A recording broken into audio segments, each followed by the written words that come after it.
Ok, la semaine dernière, on a parlé des meilleures armées du 3e âge, et je vous avais dit que si le format marchait bien, on allait continuer. Est-ce que le format a bien marché? Ouais. Bah, je vous remercie du fond du cœur parce que la vidéo a fonctionné en fait. Merci d'avoir regardé, partagé, liké et tout le reste, c'est incroyable. Donc, comme promis, voici la vidéo sur le 2e âge.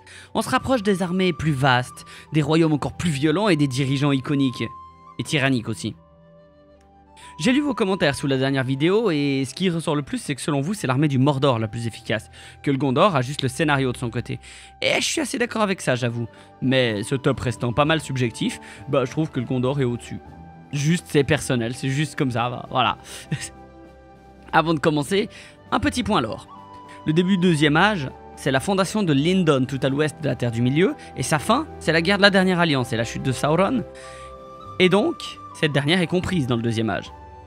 Cet âge est mine de rien assez colossal, il a duré 3441 ans, et il a vu naître et mourir pas mal de pays, de royaumes, de seigneurs, de tyrans. Alors encore une fois, ce top est subjectif, n'hésitez pas à me donner votre top en commentaire. Alors pour cette édition 2e âge, on va déjà définir les quelques armées qu'on va classer.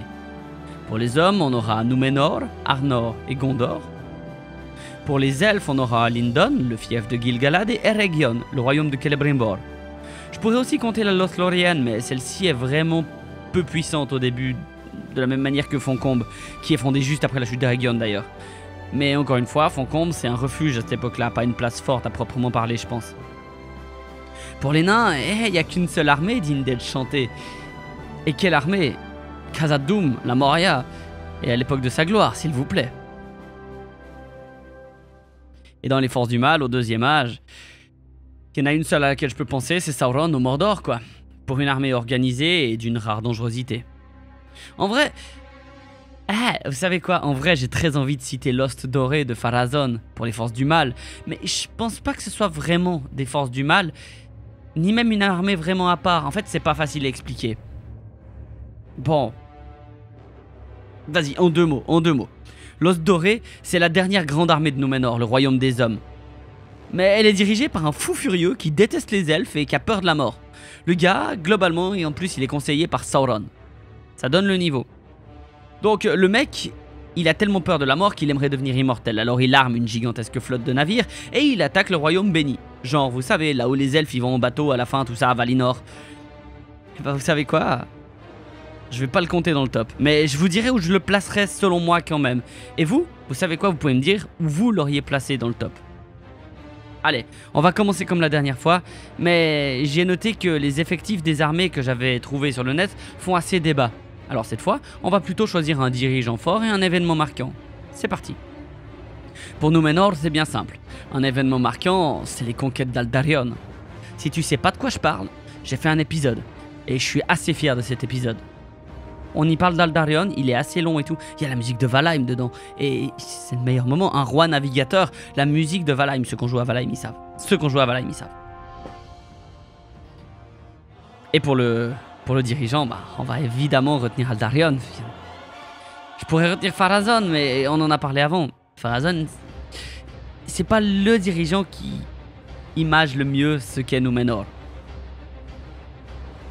Pour Gondor et Arnor, on va bien évidemment parler de la dernière alliance et les dirigeants, bah, ce sera Elendil pour Arnor et Isildur et Anarion pour Gondor.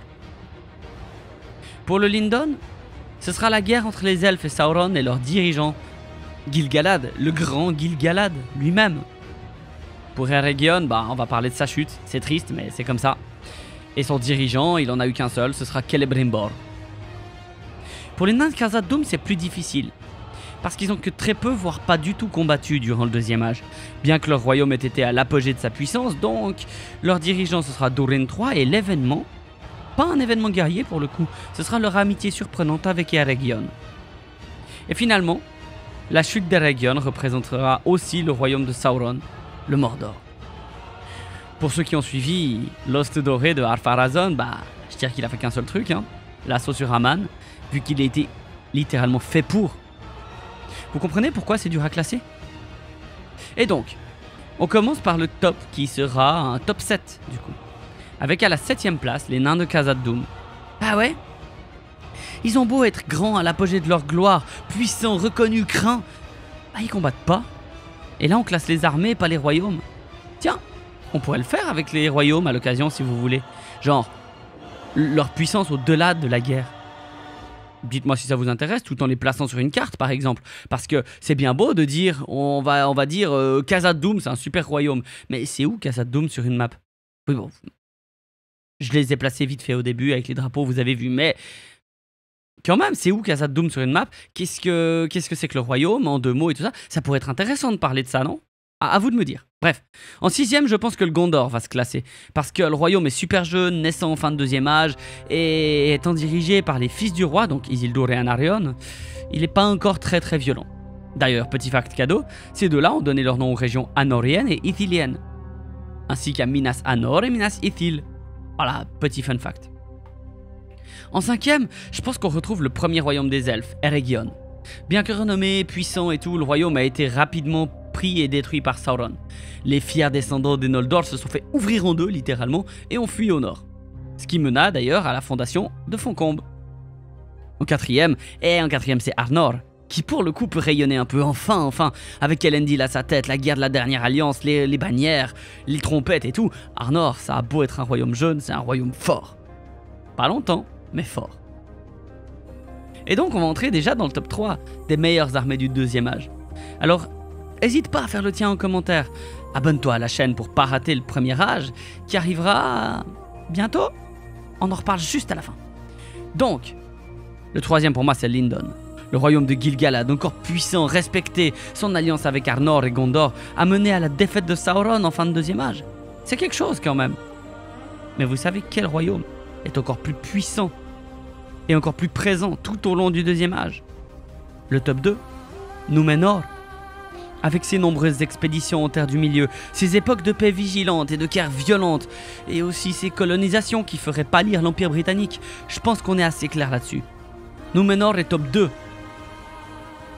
Juste avant le top 1 parce que... Non, vous savez quoi? Avant le top 1, je vous avais dit que je classerais quand même Lost Doré. Et le voilà avec Pharazôn à sa tête. Un peu plus puissant que Númenor, mais... quand même un peu faible, vous voyez ce que je veux dire. Même s'il a servi une seule fois, le truc était d'une violence extrême. Si c'était vers la Terre du Milieu que Pharazôn s'était tourné, il aurait pu gouverner le continent entier. Mais il l'a pas fait et il s'est fait démolir par les Valar. Ce qui nous mène donc au top 1, le Mordor et Sauron. Parce que là, il a détruit un des meilleurs royaumes des elfes, il a infiltré Númenor, le seul royaume qui pouvait le détruire, et finalement, il a fallu le Lindon, Foncombe, le royaume de la forêt, qui est absent de ce top, parce qu'il n'est pas vraiment documenté à cette époque-là, il a fallu Gondor, il a fallu Arnor pour mettre à terre ce royaume, et encore, il s'est relevé par la suite. Donc je pense que c'est suffisant pour lui garantir le top 1 qu'il n'aura pas au 3e âge. Parce que là, le scénario, pour le coup, il est du côté du Mordor. Voilà pour moi. Encore une fois, n'hésitez pas à me donner votre top en commentaire et à laisser un like sur la vidéo. Et vous savez quoi? La dernière vidéo, elle a eu 300 likes. Vous pensez pouvoir faire monter le curseur à 350? On va faire un goal. À 300 likes, je fais une partie premier âge et tout, normal pour la semaine prochaine. Et à 350, j'invite quelqu'un pour faire stop avec moi. À vous de voir si mon travail vaut un like. Encore une fois, merci beaucoup pour votre soutien à la chaîne, tout spécialement les donateurs sur Tipeee, dont le nom s'affiche à l'écran. Faut pas hésiter à les rejoindre si vous pouvez vous le permettre, parce que moi ça m'aiderait énormément. Et de mon côté, je vous souhaite une excellente semaine, et à très bientôt en Terre du Milieu. Ciao!